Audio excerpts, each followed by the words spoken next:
The dust cloud rising from the horizon told Gwendolyn Thorne that trouble was coming, and she had neither the strength nor the resources to face it. It was the spring of 1878 in Council Bluffs, Iowa, and the widow stood on the sagging porch of her late husband's cattle ranch, watching three men on horseback approach her property with the kind of slow, deliberate pace that said they expected no resistance. Her hands gripped the weathered railing until her knuckles went white, but she kept her chin high and her shoulders back. Pride was all she had left now that Samuel was 6 months in the ground, and she would be damned if she let anyone see how terrified she truly was. The men drew closer, and Gwendolyn recognized the one in front as Marcus Brennan, the banker from town who held the note on her land. The other two were hired muscle, their gun belts sitting low on their hips. She felt her stomach tighten into a knot, but she did not move from her spot on the porch. She would meet this standing up. "Mrs. Thorne," Brennan called out as he reined in his horse about 20 feet from the house. "I believe you know why we are here." "I have another week before the payment is due," Gwendolyn said, her voice steady despite the racing of her heart. "The contract clearly states the 15th of the month." Brennan dismounted, pulling a folded paper from his coat pocket. "The contract also states that the property must be maintained in good working order. I have received reports that your fences are falling down, your cattle are wandering onto neighboring land, and your barn is in such disrepair that it is a danger to anyone who enters it. These constitute a breach of contract, Mrs. Thorne. I am within my rights to foreclose immediately." Gwendolyn felt heat rise in her cheeks, but it was not embarrassment that colored them. It was fury. Everything Brennan said was true, but what did he expect? Samuel had been the one who knew how to run a ranch. Samuel had been the one with the strength to mend fences and repair buildings. Samuel had been the one who could wrangle cattle and manage the hired hands. She was a woman alone, 32 years old, with no children to help her and no family within 300 miles. She had tried. God knew she had tried. But there were only so many hours in a day, and her hands could only do so much. "The ranch is being maintained," she said through gritted teeth.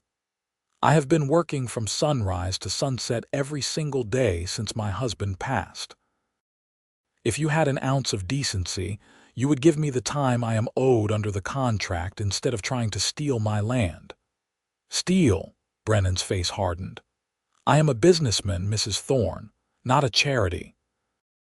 Your husband took out a substantial loan to purchase this property, and that debt does not disappear simply because he did. If you cannot maintain the terms of the agreement, then the land reverts to the bank. That is how business works." One of the hired men shifted in his saddle, and Gwendolyn caught the glint of sunlight on his pistol. Her mouth went dry, but she refused to back down. "Get off my property. You have no right to be here until the 15th, and if you try to force the issue, I will ride into town and speak to the marshal myself." Brennan smiled, and it was not a pleasant expression. "The marshal is a reasonable man, Mrs. Thorne. He understands the law, and the law is on my side." He turned to remount his horse, then paused and looked back at her.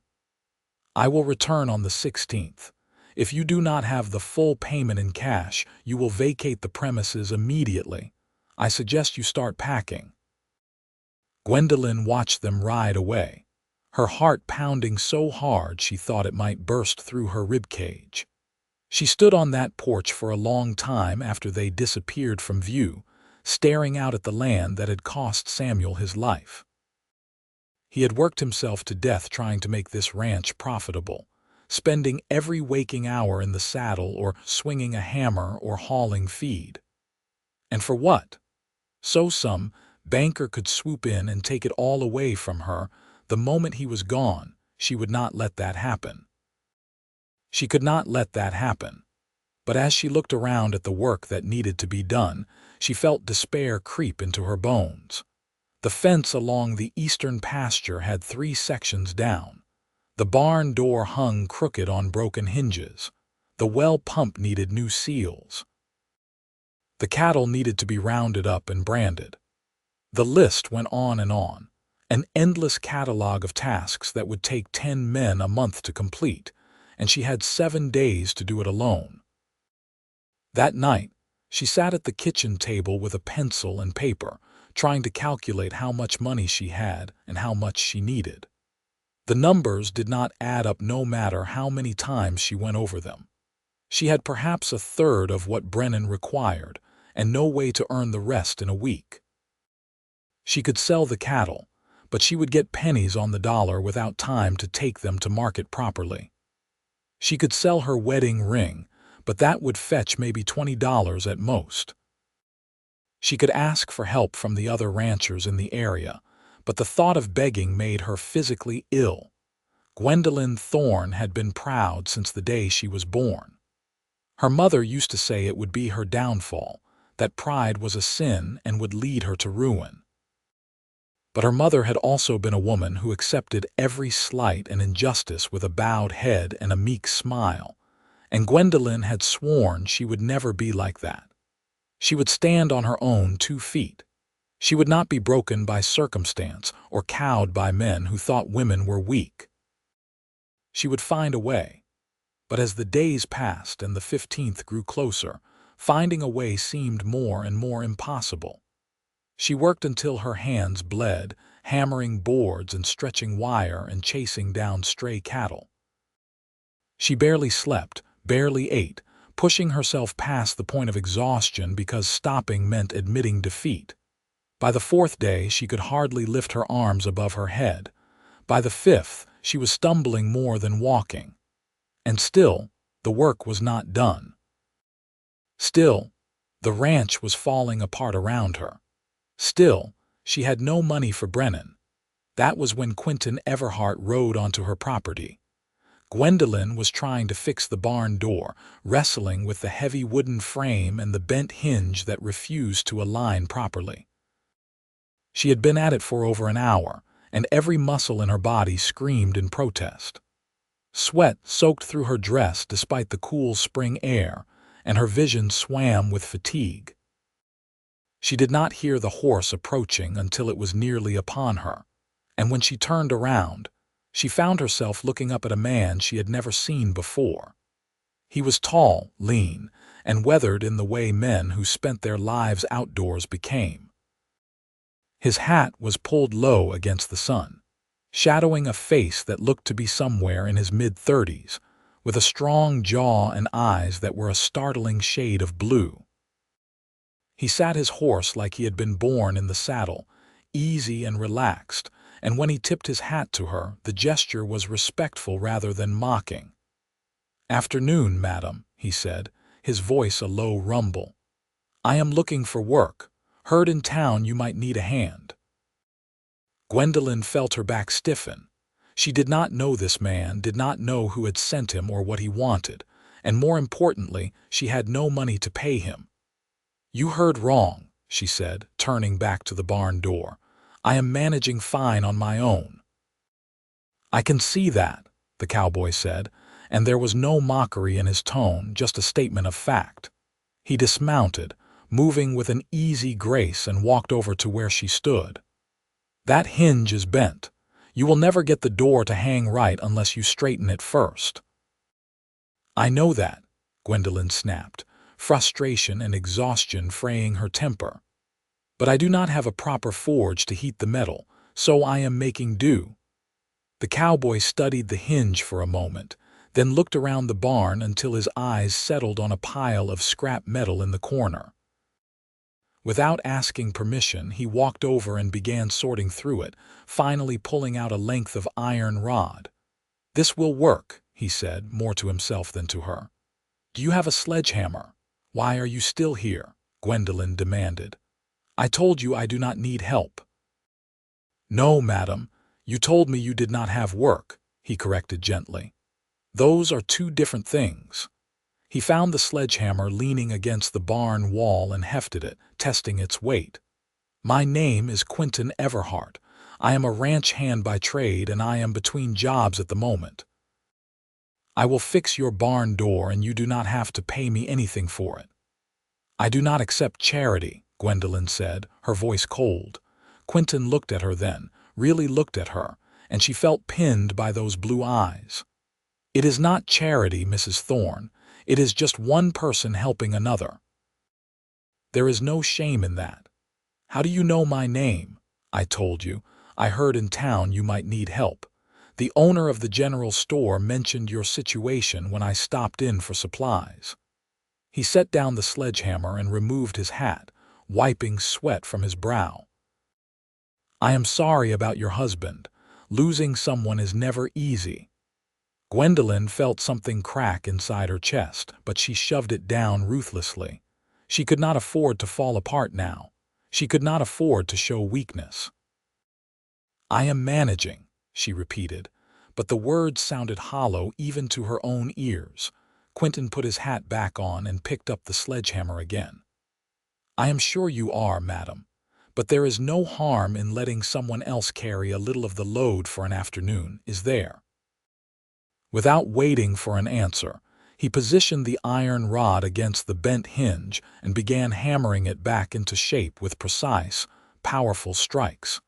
Gwendolyn wanted to order him off her property. She wanted to tell him that she did not need his help or his pity or his interference. But she was so tired, and the sound of the hammer striking metal was almost comforting in its rhythm. So instead, she just stood there and watched him work, too exhausted to fight anymore. Quinton had the hinge straightened in less than 20 minutes.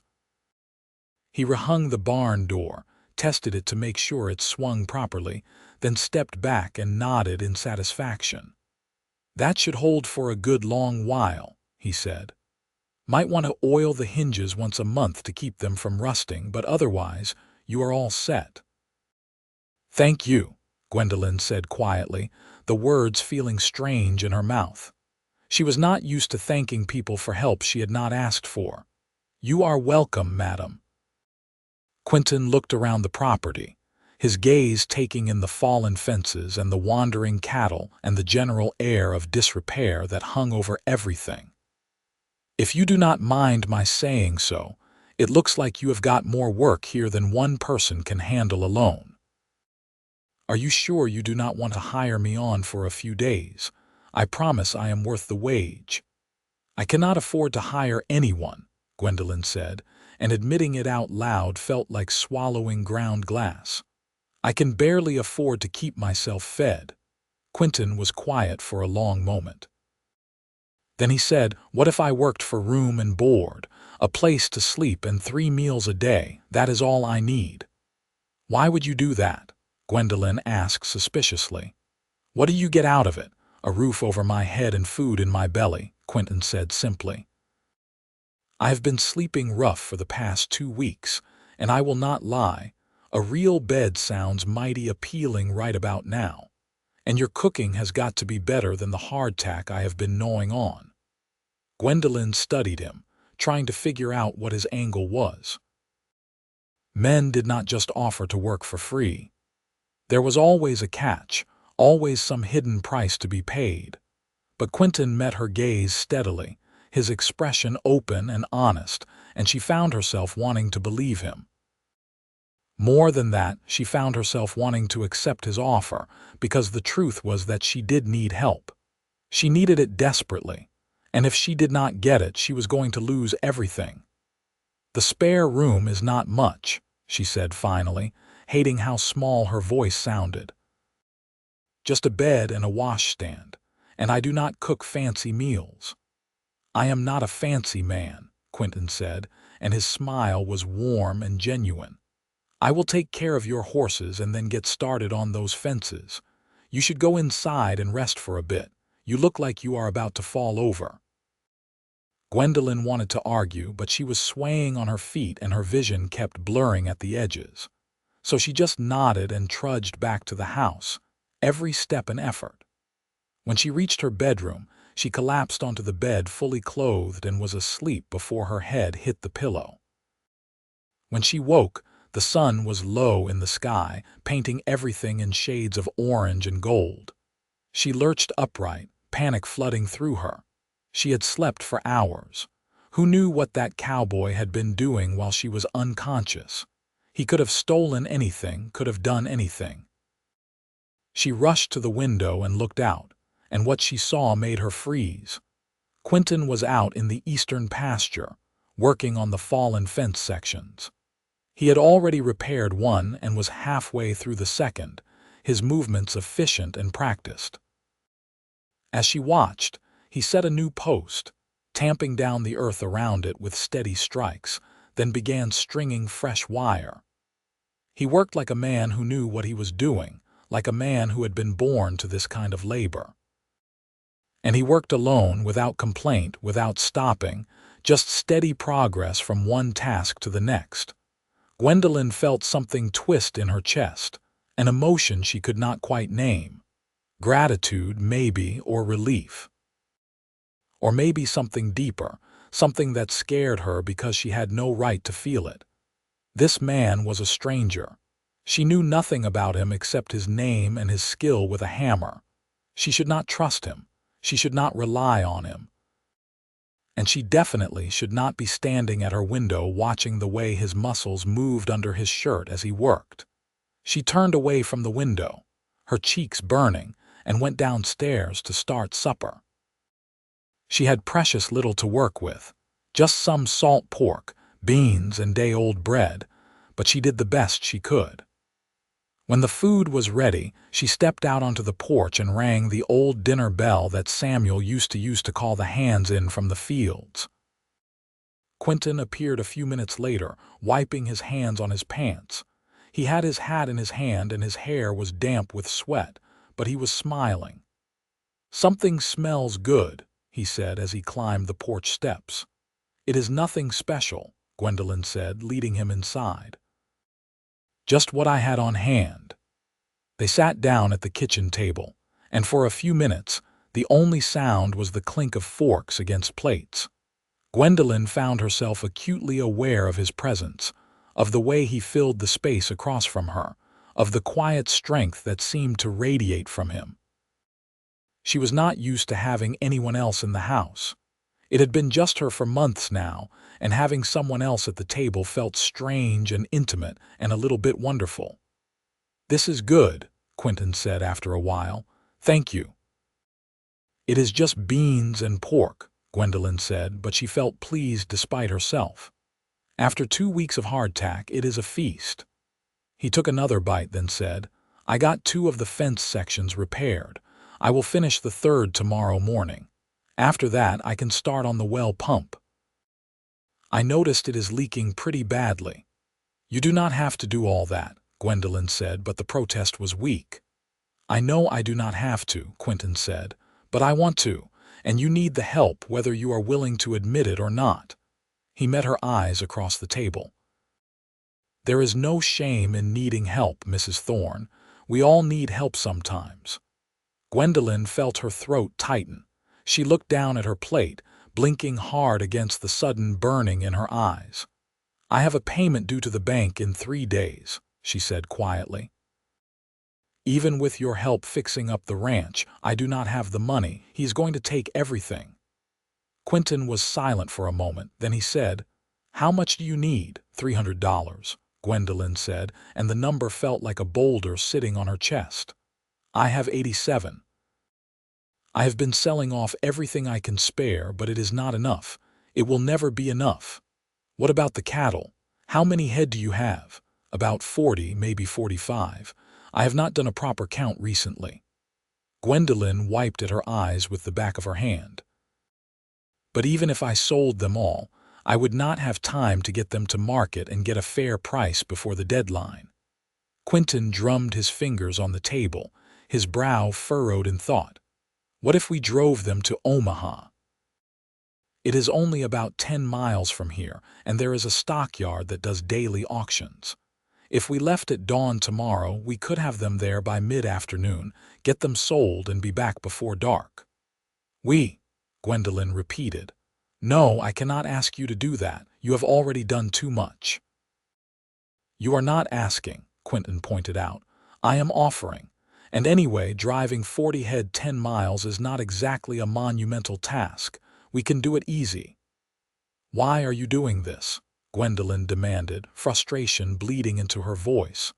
Why do you care what happens to me or this ranch? You do not even know me. Quinton was quiet for a long moment, his blue eyes searching her face. Then he said, My mother was widowed when I was 15. My father died in a ranch accident and we were left with nothing but debt and a falling down house.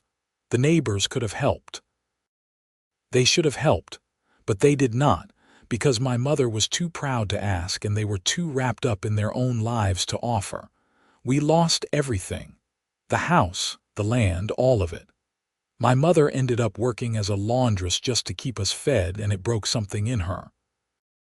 She was never the same after that. He leaned back in his chair, his expression distant. I swore then that if I ever saw someone in a similar situation, I would help them. No questions asked, no judgment, just help. So that is what I am doing. Gwendolyn felt tears spill over and run down her cheeks, and this time she did not try to stop them. I am sorry, she whispered. I am so sorry that happened to you. It was a long time ago, Quinton said gently, and it taught me something important. We are not meant to go through life alone. We are meant to help each other, to carry each other when things get heavy. That is what makes us human. They sat in silence for a while, the weight of his words settling over them like a warm blanket. Finally, Gwendolyn said, Okay, we will drive the cattle to Omaha tomorrow, and thank you, truly. Quinton smiled, and it lit up his whole face. You are welcome. Now, how about you show me where that spare room is? I am about ready to fall asleep in my chair here. The next morning they were up before dawn. Gwendolyn packed food for the journey while Quinton saddled the horses and rounded up the cattle. By the time the sun peeked over the horizon, they were driving the herd down the rutted road toward Omaha, the animals lowing and jostling as they moved. It was hard work, keeping the cattle together and moving in the right direction, but Quinton made it look easy. He rode with the kind of casual skill that came from years in the saddle, anticipating problems before they happened and correcting course with barely a flick of his reins.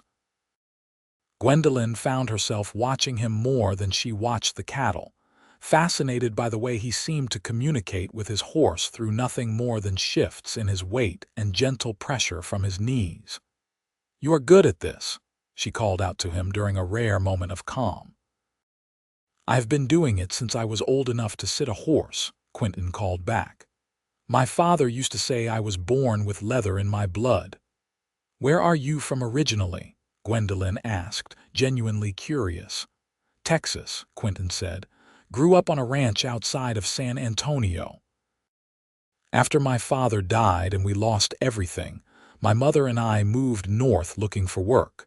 She passed about 5 years ago, and I have been drifting ever since, picking up jobs where I can find them, never staying in one place too long.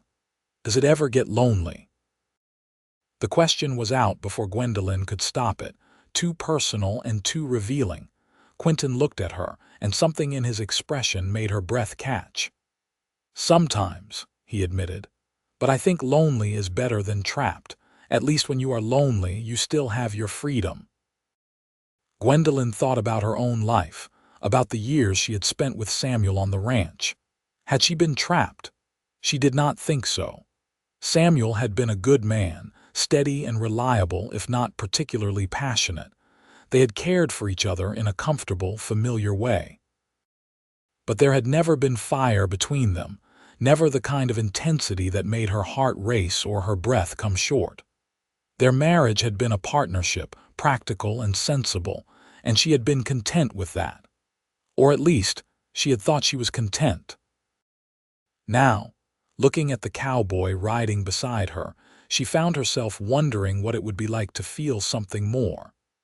They reached the Omaha stockyard just after 2 in the afternoon. The place was a chaos of noise and smell, hundreds of cattle packed into pens, auctioneers calling out bids in rapid-fire voices, and cowboys everywhere, all trying to get the best price for their animals. Gwendolyn felt overwhelmed by it all, but Quinton seemed right at home. He navigated them through the crowd, got their cattle registered for the afternoon auction, and then stood beside her as the bidding started. The cattle sold for more than Gwendolyn had dared hope. When the auctioneer called out the final price, she felt her knees go weak with relief. It was enough. Not only enough to pay Brennan, but enough to have a little left over for supplies and repairs. She turned to Quinton, hardly believing it, and found him grinning at her. "See," he said, "I told you we could do it." They collected the money, and Quinton insisted on escorting her to the bank to deposit it safely. Then he took her to a restaurant and bought her the best meal she had eaten in months, steak and potatoes and fresh bread with real butter. Gwendolyn protested that he should not spend his money on her, but he waved away her objections. "Consider it a celebration," he said. "You just saved your ranch. That is worth celebrating." As they ate, they talked. Really talked, not just the surface pleasantries but deeper things. Quinton told her about his travels, about the places he had been and the things he had seen. He told her about spending a winter in the mountains of Colorado, working at a logging camp where the snow got so deep they had to dig tunnels just to get from the bunkhouse to the mess hall. He told her about a summer in Kansas, where he had helped drive a herd of longhorns all the way from Texas to the railhead in Abilene. He told her about a ranch in Wyoming where he had broken wild horses, and another in Montana where he had survived a grizzly bear attack with nothing but a knife and sheer stubbornness. In turn, Gwendolyn found herself telling him things she had not spoken about in years.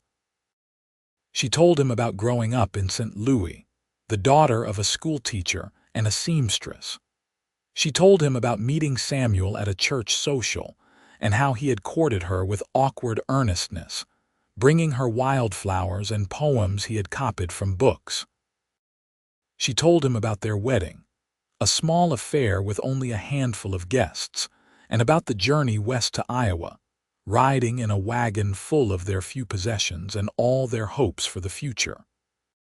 She told him about the early years on the ranch, the hard work and the setbacks, but also the small victories and the satisfaction of building something with their own hands. And she told him about the day Samuel died. How he had been working on the roof of the barn, replacing shingles damaged in a storm. How he had lost his footing and fallen, hitting his head on the way down. How she had run to him, calling his name, but he was already gone by the time she reached him. How she had sat there in the dust, holding his body until the sun went down and the stars came out. "I am sorry," Quinton said softly when she finished. "That must have been unbearable." "The worst part was not the grief," Gwendolyn said, surprising herself with the admission. "The worst part was the fear, because suddenly I was alone and I had no idea how to keep going. Samuel did everything. He made all the decisions, handled all the business. I just cooked and cleaned and helped where I could. I was not prepared to run a ranch by myself. I am still not prepared." "You are doing better than you think," Quinton said. "You have kept the place running for 6 months with no help and barely any resources. That takes strength and determination. You should be proud of yourself." Gwendolyn felt tears prick at her eyes again, but this time they were tears of gratitude rather than despair. "Thank you," she said, "for everything. I do not know what I would have done if you had not shown up when you did." "You would have figured something out," Quinton said confidently. "You are a survivor, Mrs. Thorne. I could see that the moment I laid eyes on you." They rode back to the ranch in companionable silence as the sun set behind them. When they arrived, Gwendolyn felt something settle in her chest, a sense of peace she had not experienced in a long time. The ranch did not look quite so overwhelming anymore. The work did not seem quite so impossible, and it was all because of the man riding beside her. The next morning, Gwendolyn rode into Council Bluffs and went straight to the bank. Brennan looked surprised to see her, and even more surprised when she counted out the full payment in cash. His expression soured as she pushed the money across his desk. "I trust this satisfies the debt," she said coldly. Brennan counted the money twice, as if hoping to find it short. When he could not, he pulled out a receipt book and wrote her a grudging acknowledgment of payment. "You have until next month," he said, "and the month after that. This does not change the fundamental problem, Mrs. Thorne. You cannot run that ranch alone. You will be back here soon enough, begging for an extension." "I am not alone," Gwendolyn said, and the words felt powerful in her mouth, "and I will never beg you for anything." She took the receipt and walked out, her head held high. When she got back to the ranch, Quinton had finished repairing the well pump and was working on replacing some rotted boards in the barn. He looked up when she rode in, and she dismounted and walked over to him, waving the receipt.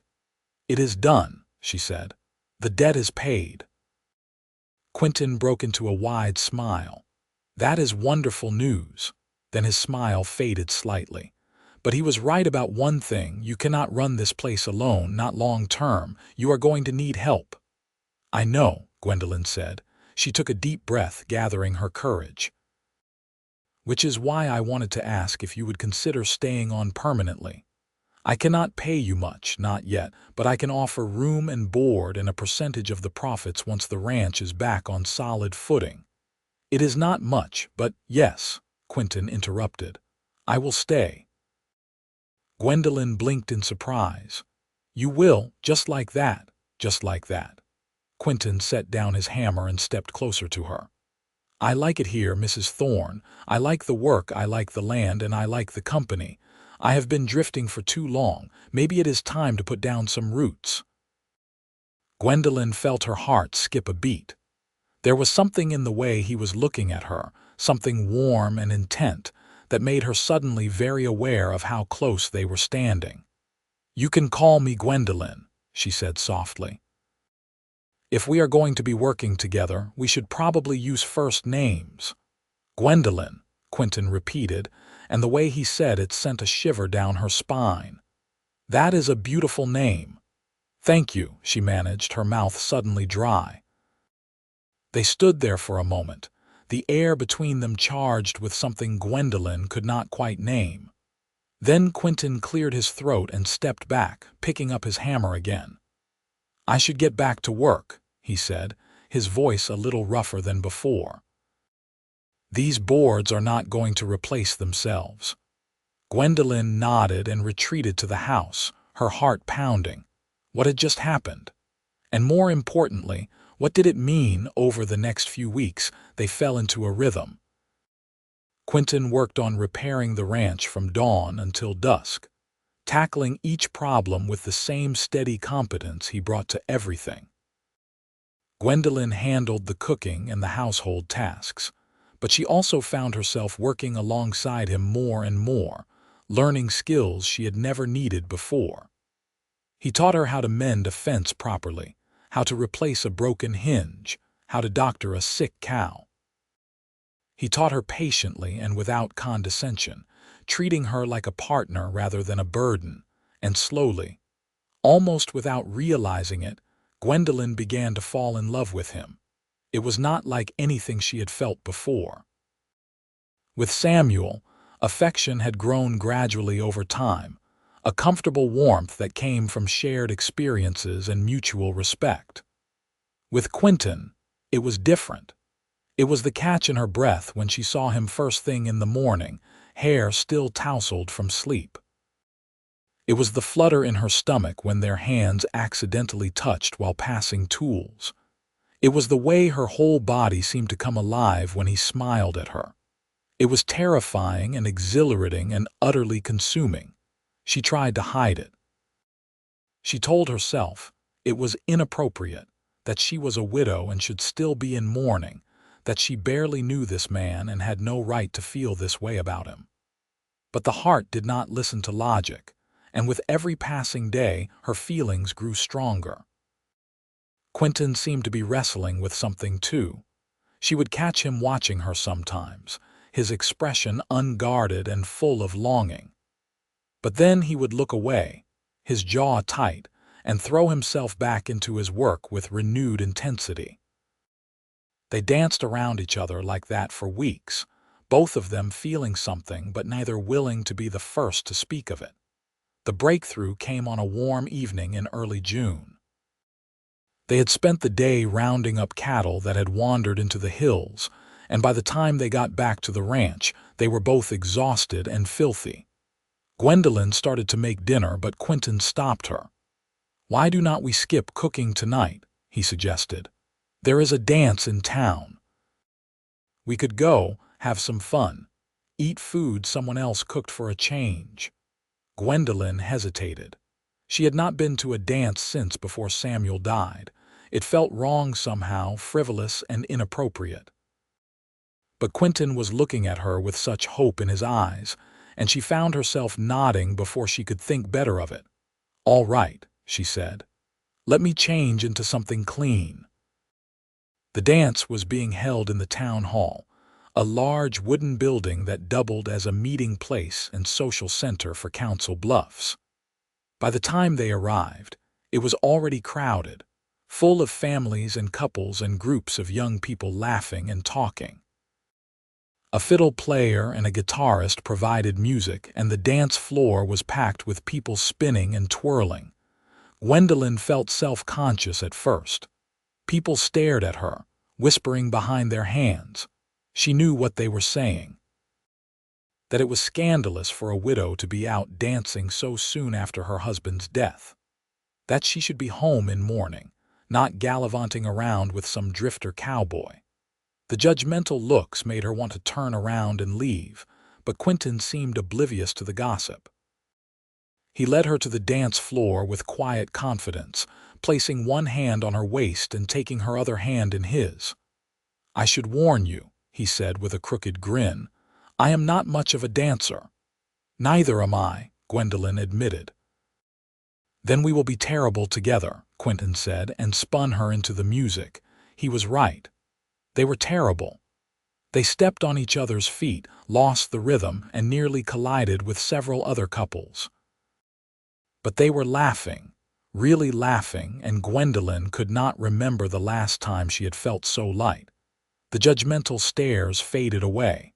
The weight of responsibility lifted. For a few precious moments, she was just a woman dancing with a man she was falling in love with, and that was enough.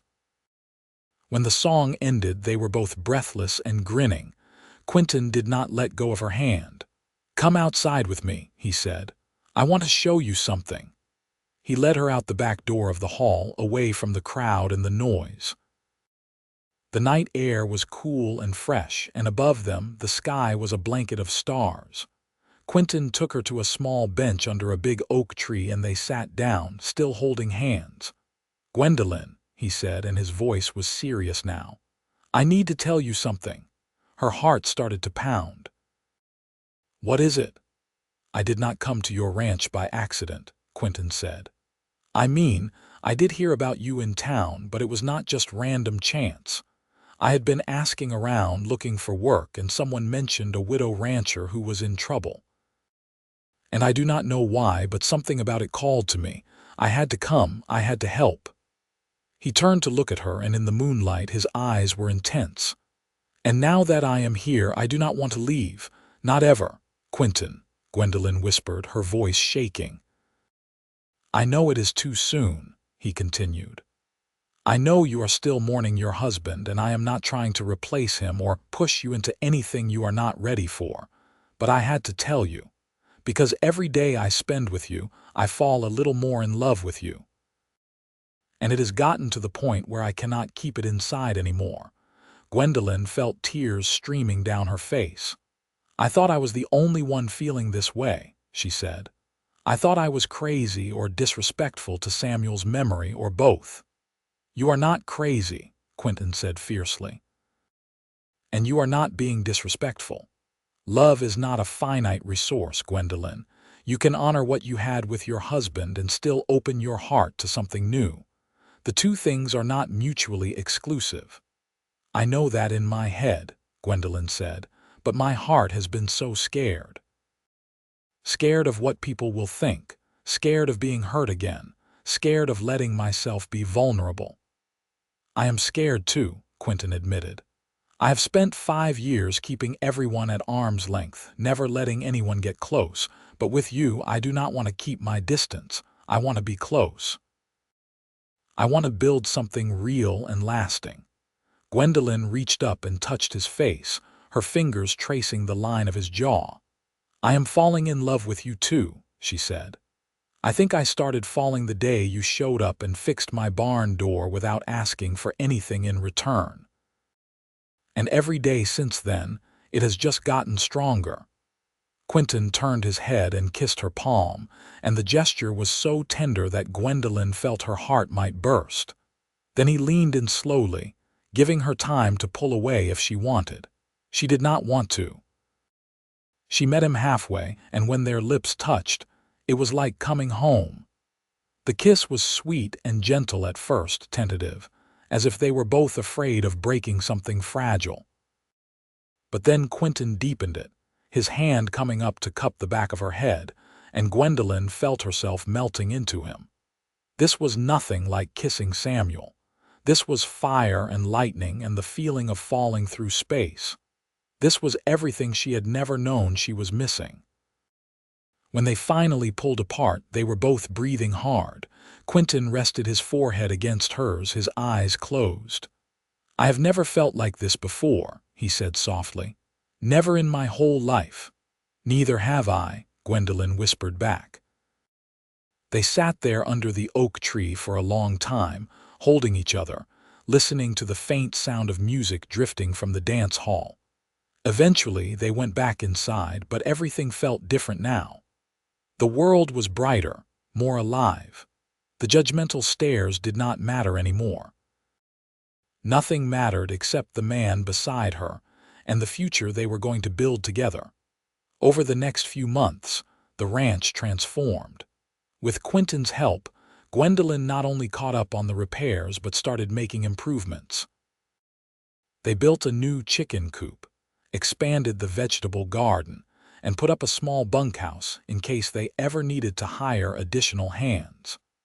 They bought new cattle to rebuild the herd, carefully selecting animals with good bloodlines that would produce strong offspring. They worked from dawn to dusk, but it did not feel like drudgery anymore. It felt like building something meaningful, and their relationship deepened. They spent their evenings sitting on the porch, talking about everything and nothing. They stole kisses in the barn when they thought no one was looking. They fell asleep each night in their separate rooms, but Gwendolyn found herself wishing more and more that they did not have to be separate. She wanted to fall asleep in his arms. She wanted to wake up next to him. She wanted to make a life with him, a real life, not just as business partners but as husband and wife. She was the one who brought it up on a crisp October evening as they sat by the fireplace. Quinton was mending a bridle and Gwendolyn was working on some mending of her own, and the scene was so domestic and comfortable that she suddenly could not imagine life any other way. "Quinton," she said, setting down her sewing, "will you marry me?" His head jerked up, his eyes wide. "What?" "Will you marry me?" she repeated, her heart pounding. "I know it is not traditional for the woman to ask, but I do not care about tradition. I care about you. I care about us. And I want to spend the rest of my life with you if you will have me." Quinton set down the bridle and crossed the room in 2 long strides, pulling her up out of her chair and into his arms. "Yes," he said, his voice rough with emotion. "Yes, 1,000 times yes." He kissed her then, deep and passionate, and Gwendolyn felt like she was flying. When they finally broke apart, they were both laughing and crying at the same time. "I have been wanting to ask you for weeks," Quinton admitted, "but I kept telling myself it was too soon, that people would talk, that you were not ready. "I do not care what people say," Gwendolyn said firmly. "And I am ready. I am so ready." They were married 3 weeks later in a simple ceremony at the church in Council Bluffs. Gwendolyn wore a dress she had sewn herself, a soft blue that brought out the color of her eyes. Quinton wore his best shirt and a new pair of pants, and he looked so handsome that Gwendolyn could hardly breathe when she saw him waiting for her at the altar. Some people in town disapproved. They thought it was too soon after Samuel's death, too improper for a widow to remarry so quickly.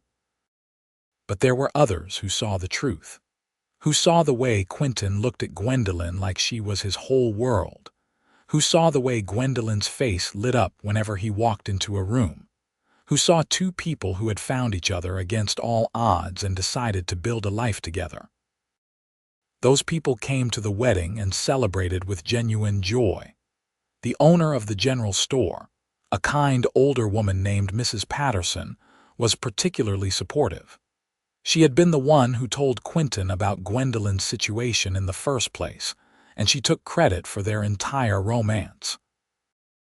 "I knew the moment you walked into my store that you were exactly what that girl needed," she told Quinton at the reception. "She is too proud for her own good, always has been. But pride does not keep you warm at night, and it does not help you run a ranch." She needed someone strong enough to help her without making her feel weak, and that is exactly what you are. Quinton had smiled and thanked her, then pulled Gwendolyn close and whispered, "See, I told you we were meant to find each other." Their wedding night was everything Gwendolyn had dreamed of and more. Quinton was gentle and patient, taking his time to learn every inch of her body, to discover what made her sigh and what made her gasp. And when they finally came together, it was with a sense of rightness that went beyond physical pleasure. It was two souls merging, two lives becoming one. Afterward, they lay tangled together in the darkness, Gwendolyn's head on Quinton's chest, listening to the steady beat of his heart.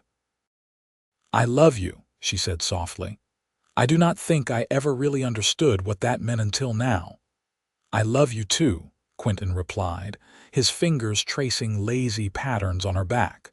"More than I thought it was possible to love anyone." The years that followed were not always easy. Ranching never was. There were droughts and harsh winters and cattle that got sick, despite their best efforts. There were times when money was tight and they had to make difficult decisions about what to spend on and what to let go. There were disagreements and frustrations and moments when they both wanted to just give up and walk away. But they had each other, and that made all the difference. When Gwendolyn was discouraged, Quinton was there to remind her of how far they had come. When Quinton was overwhelmed, Gwendolyn was there to help him break problems down into manageable pieces. They were partners in every sense of the word, facing challenges together and celebrating victories together. In the spring of 1880, Gwendolyn discovered she was pregnant. The news filled her with a complicated mix of emotions. Joy, certainly, and excitement, but also fear. She was 34 years old, not exactly young for a first-time mother, and childbirth was dangerous. She knew women who had died bringing children into the world. The thought of leaving Quinton alone, of him having to go through what she had gone through when Samuel died, terrified her. But Quinton was nothing but supportive. He fussed over her constantly, making sure she did not work too hard, that she ate enough, that she got plenty of rest. He read every book on pregnancy and childbirth he could get his hands on, determined to be as prepared as possible. And he talked to her about his own fears and worries, not hiding them but sharing them, so they could face them together. Their son was born on a cold January morning in 1881. The birth was long and difficult, and there were moments when Gwendolyn thought she might not make it through.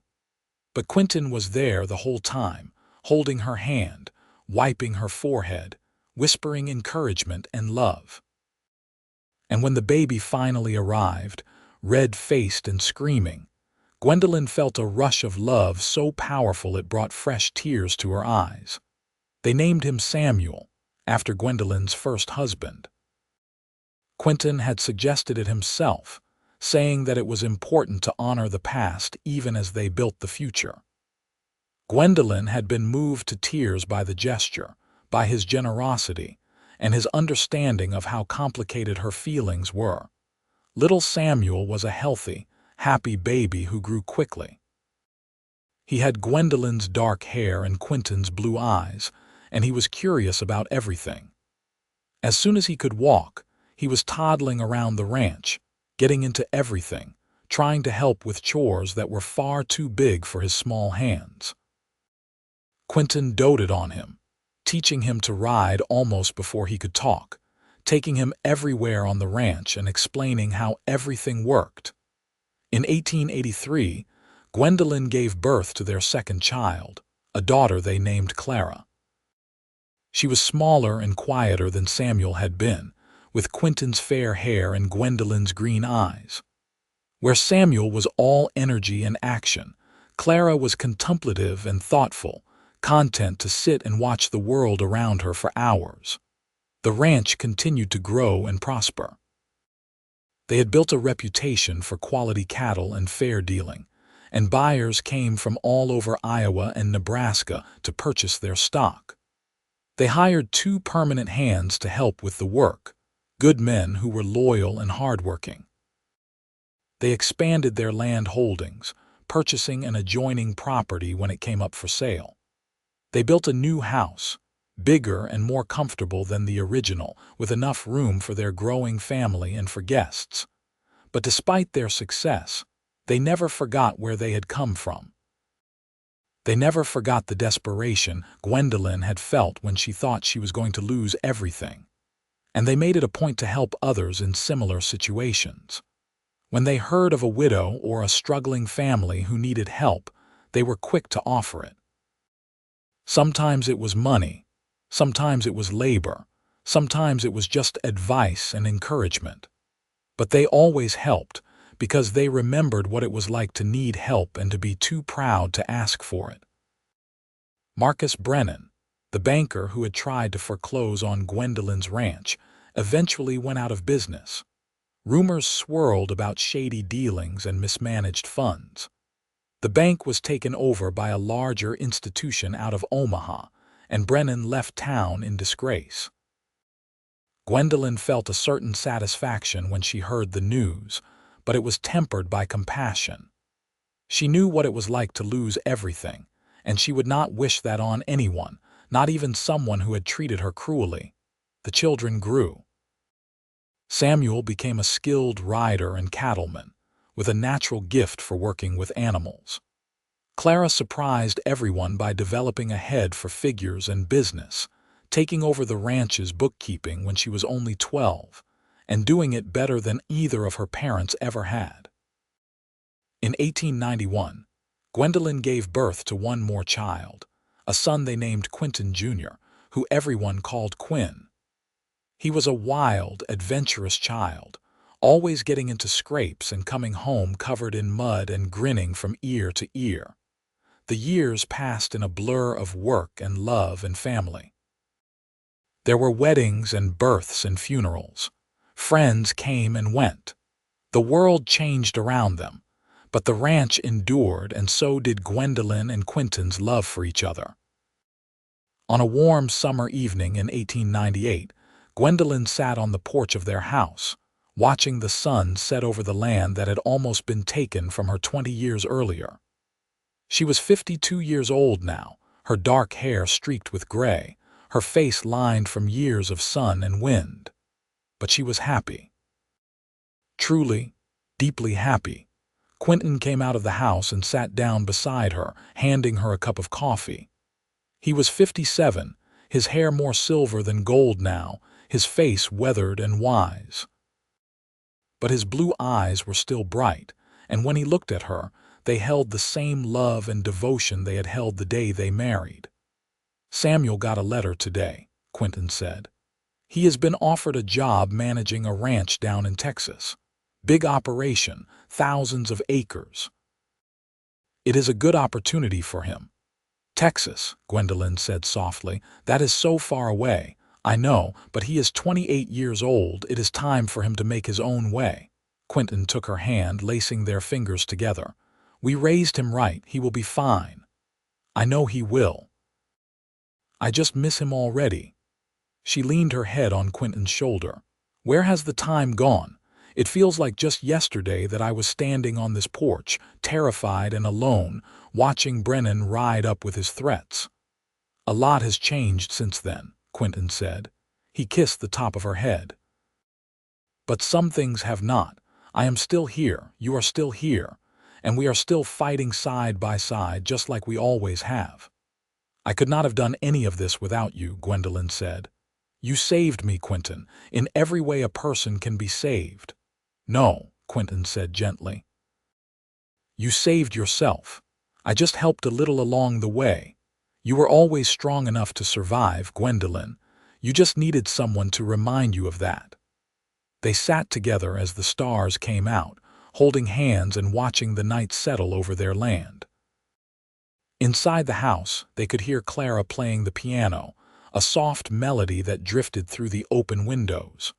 Quinn was in the barn, settling the horses for the night. The cattle lowed in the distance, a familiar and comforting sound. It had not been an easy life, but it had been a good life. A life full of love and purpose and meaning. And as Gwendolyn sat there with her husband beside her, she knew she would not change a single moment of it. The next morning, Samuel left for Texas with their blessings and a tearful goodbye.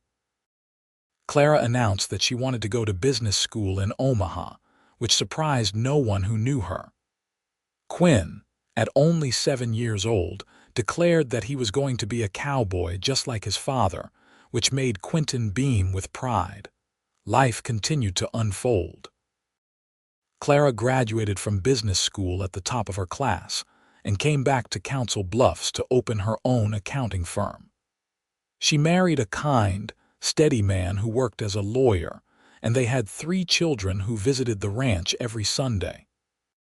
Samuel thrived in Texas, eventually purchasing his own ranch and starting a family. He wrote long letters describing his life and telling them about his adventures.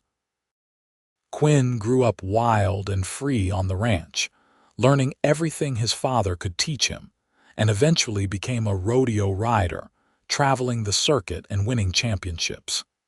In 1905, Gwendolyn and Quinton celebrated their 25th wedding anniversary. Their children threw them a party at the ranch, inviting everyone they had ever known.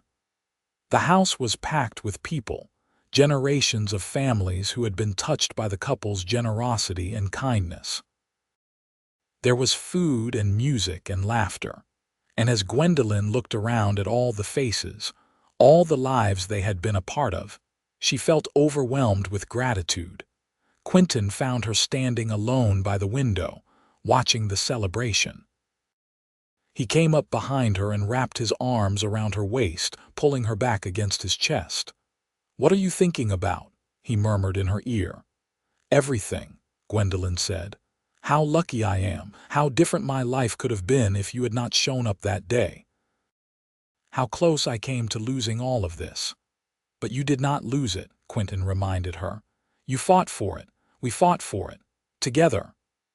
"Together," Gwendolyn repeated, and the word held the weight of 25 years of partnership, of struggles overcome and victories won. She turned in his arms and kissed him, not caring that they were in a room full of people. Let them see. Let them know that after all these years, the love between them burned as bright as ever. The party went on late into the night. When everyone finally left, Gwendolyn and Quinton walked out onto the porch and looked up at the stars, just as they had done countless times before. The ranch was quiet now, peaceful in the darkness. Somewhere in the distance, a coyote howled and cattle stirred in their sleep. "Do you have any regrets?" Gwendolyn asked softly. Quinton thought about it for a long moment. "Only one," he said finally. I regret that I did not find you sooner. I wish I could have had more years with you, more time." "We still have time," Gwendolyn pointed out. "Plenty of time." "Then I will make sure not to waste a single moment of it," Quinton said. He pulled her close, and they stood there together. Two souls who had found each other in the vastness of the world, who had chosen each other every single day since. Two people who had learned that pride could be set aside, that asking for help was not weakness, and that sometimes the greatest strength was in allowing yourself to be vulnerable with someone you trusted. The years continued to pass, bringing with them the inevitable changes that time always brings. Gwendolyn's hair went completely gray, then white. Her hands grew gnarled with arthritis, making it difficult to do the fine handwork she had once loved. Quinton's back started to bother him on cold mornings, and he moved a little slower than he used to. But they were still together, still partners, still deeply and completely in love. In 1912, when Gwendolyn was 66 and Quinton was 71, they made the decision to turn over the day-to-day operations of the ranch to Quinn, who had finally settled down and married a spirited young woman named Margaret. It was not an easy decision. The ranch had been their life for more than 3 decades, but they were tired, and it was time to let the younger generation take over. They did not go far. They moved into a smaller house on the property, close enough to stay involved but far enough to give Quinn and Margaret space to make the ranch their own. They spent their days in quiet contentment, tending a garden, reading, taking long walks across land that was as familiar to them as their own faces.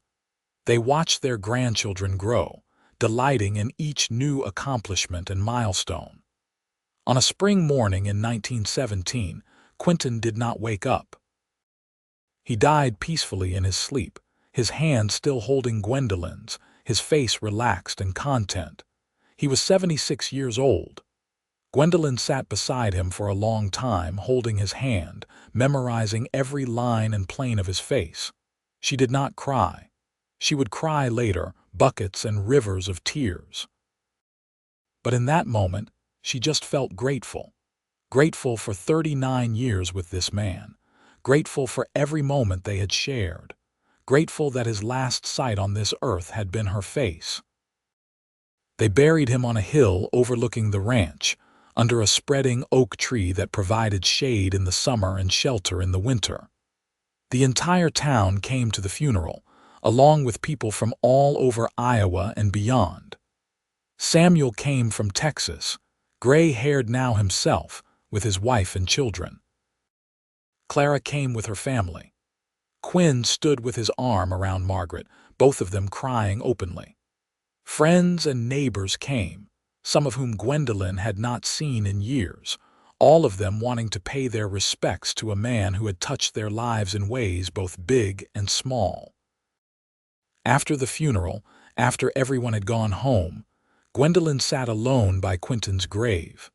She talked to him like he could still hear her, telling him about all the people who had come, about how much he had meant to so many. She told him that she loved him, that she would always love him, that she would carry him in her heart until the day she joined him. "You saved me," she said aloud, her voice breaking. "Not just my ranch, but me. You showed me that it was okay to need help, that accepting kindness did not make me weak. You taught me how to love fully and completely, without reservation. You gave me a life more beautiful than I ever dreamed possible, and I will be grateful for that every day I have left." Gwendolyn lived for 3 more years after Quinton's death. They were quiet years, peaceful in their own way, though marked by an aching loneliness that never quite went away. She spent her days with her family, watching her grandchildren grow, teaching them the lessons she had learned over a lifetime. She told them stories about their grandfather, about the day he had shown up on the ranch and changed everything. She taught them about pride and humility, about strength and vulnerability, about the importance of helping others and allowing yourself to be helped. She died in her sleep in the spring of 1920, at the age of 74. They buried her next to Quinton on the hill, under the oak tree, and the whole town mourned the loss of a woman who had been a pillar of their community for more than 4 decades. The ranch continued, passed down through the generations. Samuel's grandson eventually moved back from Texas and took over operations. Clara's daughter became a state senator, carrying on her grandmother's legacy of strength and determination. Quinn's children grew up to be ranchers and teachers and doctors, all of them carrying within them the values that Gwendolyn and Quinton had instilled. And every year, on the anniversary of their wedding, the family gathered at the hill under the oak tree. They brought flowers and told stories, keeping alive the memory of 2 people who had found each other against all odds. They talked about the widow who was too proud to ask for help, and the cowboy who helped without being asked. They talked about how sometimes the people who change our lives the most are the ones who show up when we need them most, who see through our walls of pride to the vulnerability beneath, who love us not in spite of our struggles but because of them. The story of Gwendolyn and Quinton became a legend in Council Bluffs, passed down through generations. Parents told it to their children, who told it to their children in turn. It became a reminder that none of us are meant to face life alone, that there is strength in accepting help, and that sometimes the greatest gift we can give someone is to see what they need and offer it without being asked. And on quiet evenings, when the sun set over the Iowa plains and the wind whispered through the grass, locals swore they could see 2 figures walking hand in hand across the land, still together even in death, still watching over the ranch they had built and the family they had created. It was just a story, of course, a romantic notion with no basis in fact, but it was a story that gave people hope, hope that true love existed, hope that even in our darkest moments help might be coming, hope that the bonds we forge in life are strong enough to transcend even death itself. The ranch still stands today, over a century after Gwendolyn Thorne faced down a banker and thought she was going to lose everything. It has been modernized, of course, with technology and methods that would be unrecognizable to its founders, but the bones of it are the same. The barn that Quinton repaired on his first day still stands, its door swinging smoothly on hinges that have been replaced a dozen times, but are always maintained in the same way he showed Gwendolyn all those years ago. The oak tree on the hill has grown massive, its branches spreading wide to provide shade for the 2 graves beneath it. And the land itself, the rolling Iowa prairie that Gwendolyn fought so hard to keep, remains in the family, a testament to what 2 people can build when they work together. The story does not end there, not really. Because the legacy of Gwendolyn and Quinton is not just the physical ranch they built, but the values they passed down. The belief that pride should never prevent us from accepting help when we need it. The understanding that true strength lies not in doing everything alone, but in knowing when to reach out and when to offer support. The knowledge that love, real love, is about partnership and mutual respect, and showing up for each other every single day. Their great-great-grandchildren still work the ranch, still live on the land, still tell the story of the widow and the cowboy who fell in love while saving a failing ranch. They tell it to remind themselves of where they came from, of the sacrifices that were made so they could have the lives they have. They tell it because it is a good story, a true story, a story that matters. And sometimes, when the work is hard and the challenges seem insurmountable, they walk up to the hill under the oak tree and stand by those 2 graves. They talk to Gwendolyn and Quinton like they can still hear, telling them about the ranch, about the family, about how the legacy they created continues to thrive.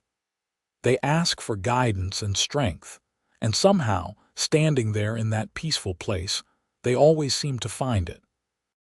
Because that is the thing about true love, about real partnership. It does not end when life does. It ripples outward, touching everyone it comes into contact with, creating waves that spread further than anyone could imagine. Gwendolyn and Quinton had no idea, when they stood on that porch in 1878 and agreed to work together, that they were starting something that would last for generations. They were just two people trying to survive, trying to make a life, trying to build something meaningful in a harsh and unforgiving world. But they did it. They survived. They built. They loved. And in doing so, they created a legacy that will endure as long as there are people who believe in the power of helping others, in the strength that comes from partnership, and in the transformative force of love that asks for nothing but gives everything. The sun sets over the ranch each night, painting the sky in shades of orange and red and gold. The cattle low in the distance. The wind rustles through the grass. And on the hill under the oak tree, two souls rest in peace, their journey complete, their love eternal, their story told and retold until it has become more than just history. It has become hope. It has become inspiration. It has become a reminder that even in our darkest moments, even when we think we are alone and there is no way forward, help might be coming. Love might be waiting just around the corner, and the life we are meant to live might be just one act of courage away. That is the story of Gwendolyn Thorne and Quinton Everhart, the widow who was too proud to ask for help, and the cowboy who helped without being asked. Two people who found each other in the vastness of the American West, who built a life together from nothing but hard work and determination and love. Two people who proved that sometimes the best things in life come not from stubborn independence, but from the willingness to accept a hand when it is offered, and to offer a hand when it is needed. Their story is a love story, yes. But it is also a story about community, about resilience, about the human capacity to overcome adversity when we work together. It is a story about the American West, about the people who settled that harsh land and carved out lives for themselves and their families. It is a story about second chances and new beginnings, about how loss can make way for something beautiful if we are brave enough to open our hearts. And most of all, it is a story about hope. Hope that no matter how bad things get, there is always a way forward. Hope that love can bloom even in the most unlikely circumstances. Hope that we do not have to face our battles alone. Hope that somewhere out there, someone is waiting to be our partner, our support, our other half. That hope lives on in Council Bluffs, Iowa, in the ranch that still bears the Thorne name, in the descendants who still work the land, and in the hearts of everyone who hears their story. It is a hope that transcends time and place, speaking to something fundamental in the human experience. We all need help sometimes. We all need love, and we all need to remember that accepting help is not weakness but wisdom. Offering help is not interference but kindness. And finding someone to build a life with is not settling, but succeeding in the most important endeavor any of us will ever undertake. So the next time you find yourself struggling, the next time you think you have to do everything alone, remember Gwendolyn and Quinton. Remember that pride, while admirable, should never prevent us from accepting the help we need. Remember that sometimes the people who change our lives the most are the ones who show up unasked and stay unbidden.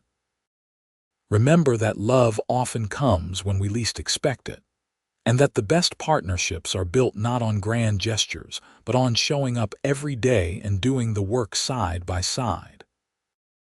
That is their gift to us, the legacy of a widow and a cowboy who fell in love in 1878 and spent the rest of their lives proving that together. Anything is possible.